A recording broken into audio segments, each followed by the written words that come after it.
Good day to you. Today, October 28th, 2023, I made a presentation on valuing slumlands in Kathmandu, Nepal, at the Valuation 20 in New Delhi, India. And I also heard another speaker said something about valuing indigenous land. And there were some discussions on ESG, environmental, social, and governance. So let me do my presentation again here for a more clarification, and I hope this would be beneficial for you. First, I would like to inform you that in the case of valuing slums, I conduct valuation of slums in Uganda, in Nepal, in Jakarta, and in many other places as well.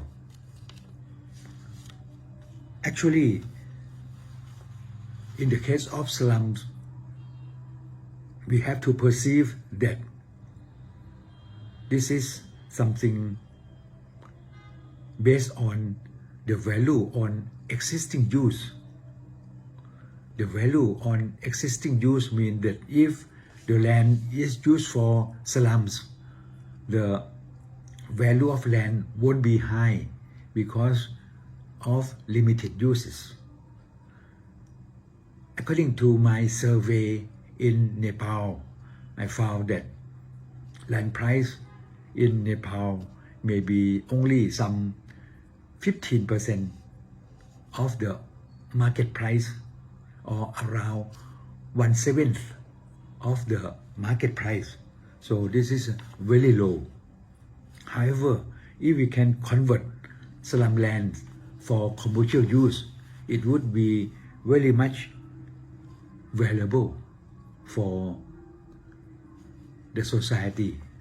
But it doesn't mean that we will just evict them away from their land.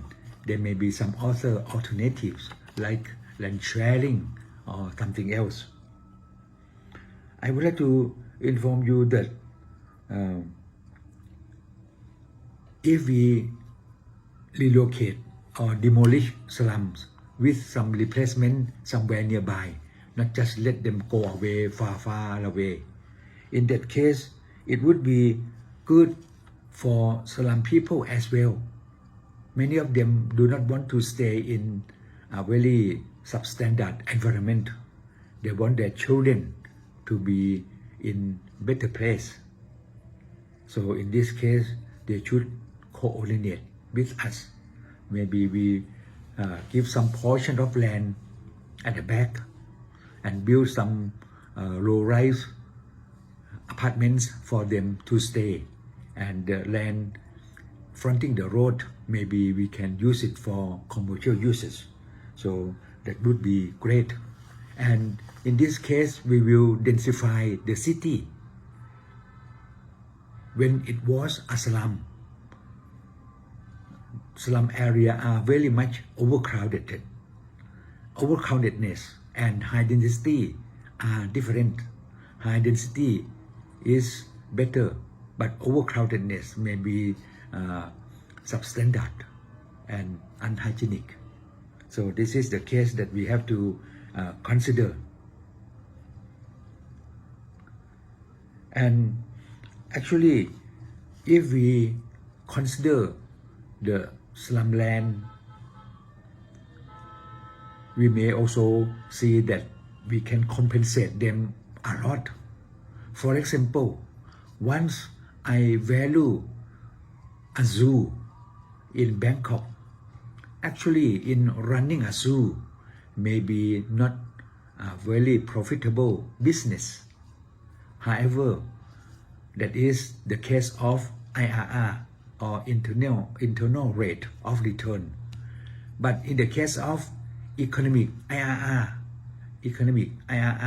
In this case, it can be proved that it would be better, and normally the economic IRR might be double the financial IRR, or maybe more than double, maybe 3 times or more. So this means that if we would like to convert slums for commercial use, we may compensate them a lot, because a slum house may not worth much. They can use just only for rental for low-income people. But if we can convert it for commercial use, land would be a lot higher. So in this case, we can compensate them more than what they expect. So this is something that we should keep in mind.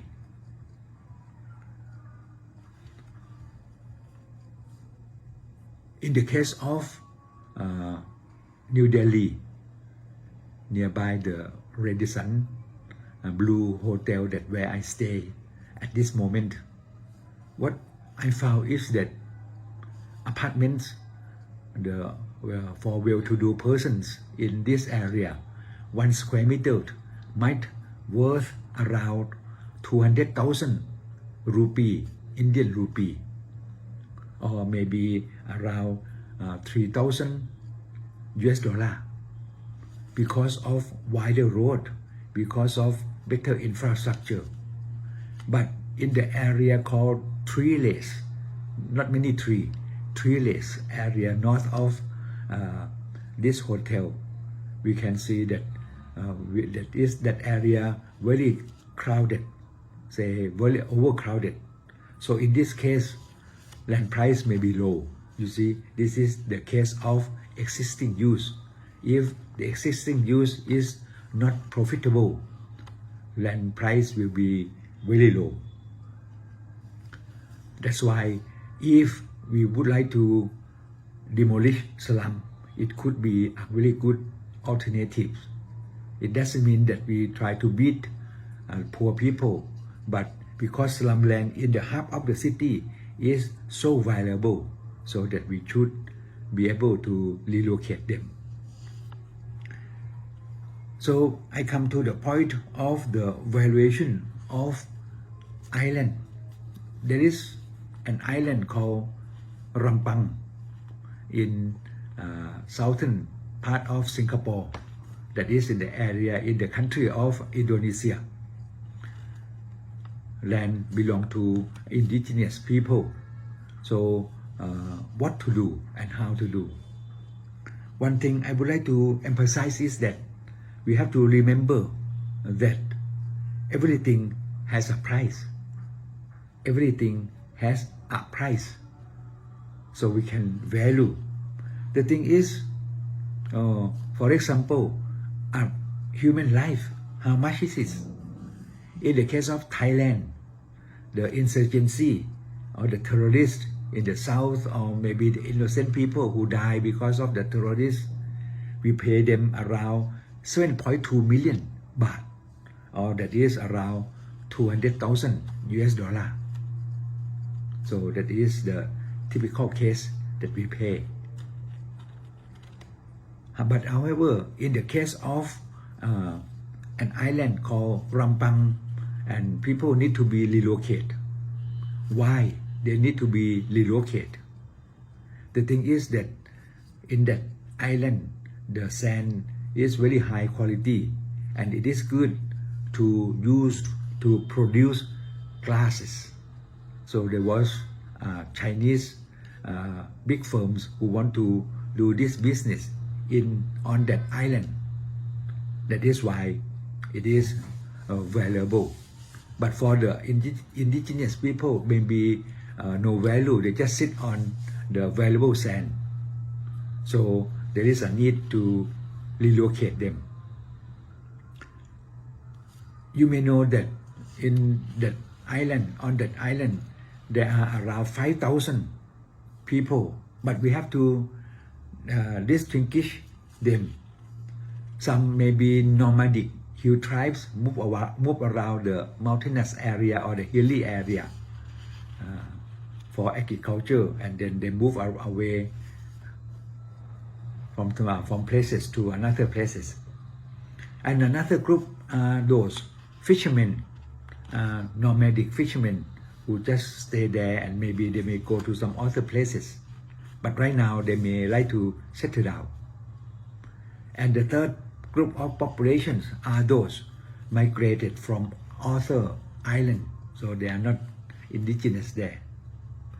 Actually, the government cannot find any, or the people in that area cannot really find any clue or any evidence to show that they are really indigenous. However, they claim to be indigenous, so that is the case. However, these 5,000 people, they do not have beautiful life. They also have hard life.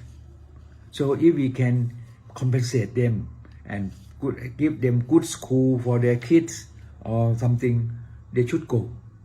However, there was some riot because of the fighting between the police and the residents, so things become messed up. So this is the problem. In this case,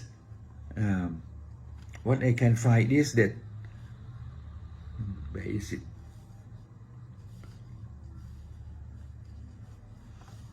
The government try to give them a very small amount of money, say 1.2 million rupiah of Indonesia, or maybe around 75 US dollar per month for them to live. That was too small amount.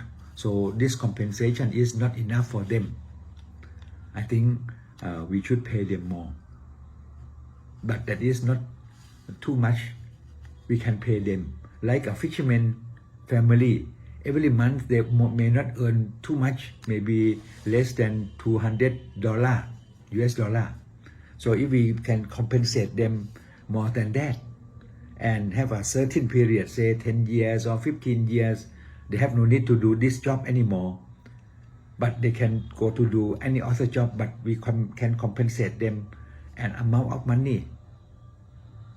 So they should be happy to live, right? So in this case, we have to think of the investment value. The investment value of the sand or the glass company is very high. So they can afford to pay more for the land, for the people over there. So in this case, if we pay them more, they should be happy. And also we should provide them better school. We should provide them great assets like home, real estate, so that they can sell it if they need in the future. They can have some asset, and they can provide them. The government can provide them good future, and also some story buildings for their ancestor or something. We can build new mosque, new shrine for them, and if they move, this means that they contribute a lot to the society of Indonesia.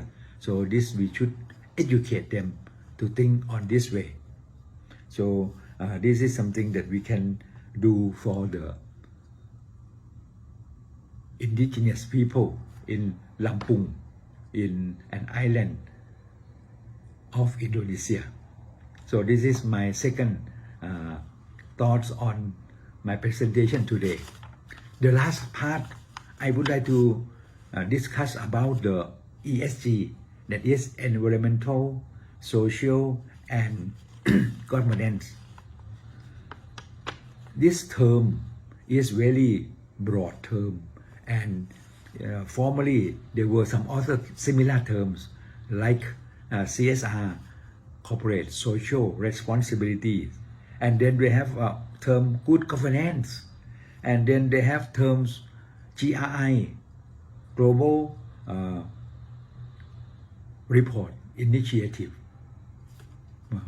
And then they have SDG. And then they have United Nations Global Compact, so all are similar, but now they call ESG. For the ESG, I would like to say that on one hand, you can see big, very big, destructive or dangerous multinational firms or big environmental destructive firms like to stay in green buildings. Why? Because they can afford. They are big firms. But staying in green buildings means that they can show that they are responsible for the society. Whereas they might not have responsible for the society.